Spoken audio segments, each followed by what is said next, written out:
Hello guys, welcome to Dynamik Ramzan program day 4. So day 4 is going to be mostly focused on pulling, and again we're going to go focus on the quads and legs for today since we've taken a break for 2 days. So now we're going to hit those same muscles that we were hitting on Monday and Tuesday. All right. So getting into the warm up, the first movement of the warm up is bent over rows with the PVC pipe. So bending over, nice hinge position, like hinge your hips back, and from here you're pulling the PVC pipe into the rib cage, slight hold, and then back down. Just think about squeezing your lats and your scaps at the top so as to activate your back muscles. Yeah, that's movement number 1. Movement number 2 is going to be on the floor. So for that we're going to come into lying down position. Dumbbell is going to go over the head, touch the ground or just stay above the ground and then pull back forward. This is your dumbbell pull over.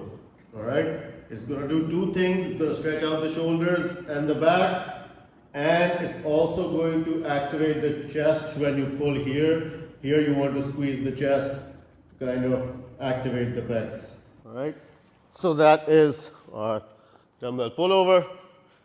Next movement is cyclist squat. So for the cyclist squat, we're going to be using heel elevation and a narrow stance. So elevating the heels, letting the knees travel forward. So initiate with the knees and not the hips. So sitting down all the way and then coming back up, sitting down all the way and coming back up. So that is our cyclist squat. We're going to do 8 reps of that. And ending the warm up with vertical jumps. So for vertical jumps, you obviously want to load and explode. So loading the hips, setting the hips back, setting the arms back, and then setting the arms up while exploding at the hip. Right? 5 reps of those vertical jumps. That is your warm up for today. You're going to do 2 rounds of the warm up and then proceed to doing your first exercise, which is chest supported row on the bench. So we're going to use 2 dumbbells.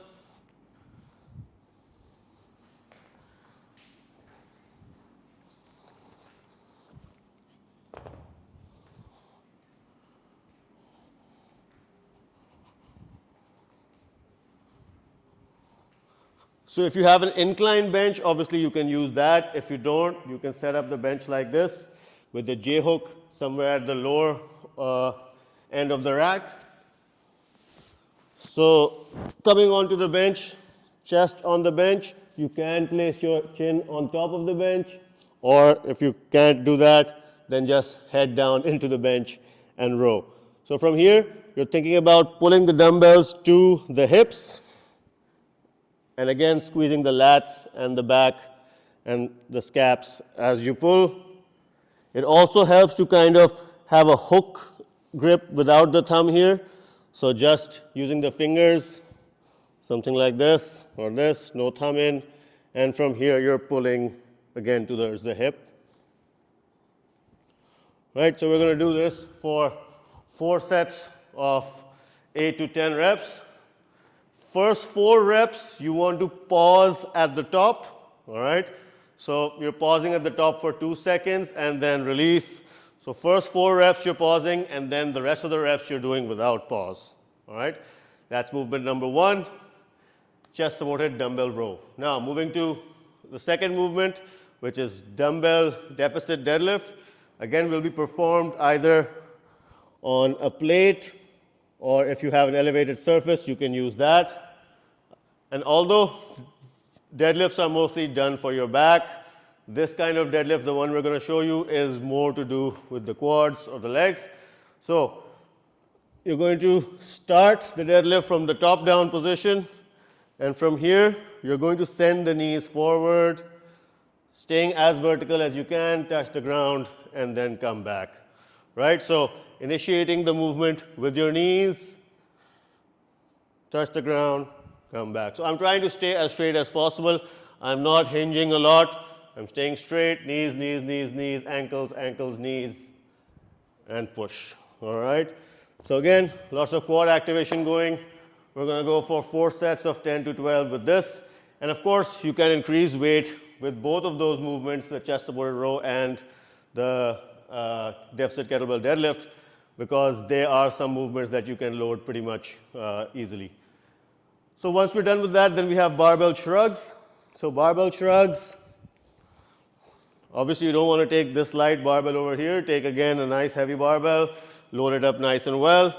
And from the side position, what you're doing is just pulling with your traps, slide pause and back, pulling with the traps, slide pause and back.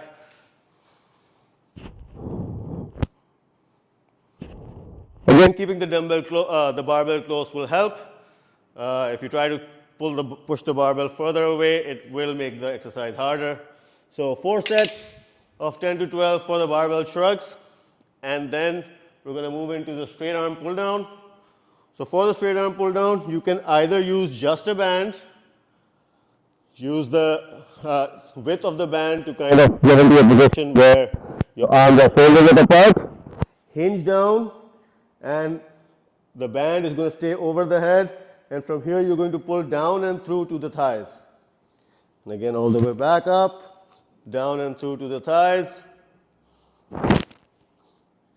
It'll help to keep the wrist in a bent position, right, and sort of overgrip the band. Alternatively, you could also use like a pipe, or if you have a cable in your gym, you can use the cable with the straight bar attachment and then perform the same movement. Just make sure that the band isn't in your face, right? But you can use the same attachment in the gym. That will be easier than using a band. Then we have box jumps as finisher number 1.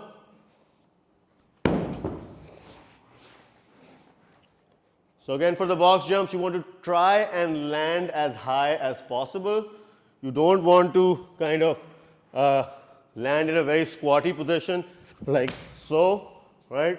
You want to try and land high. That's going to improve your jump and your power in the jump, right? So try to land as high. Same way you were doing the vertical jump, load the hips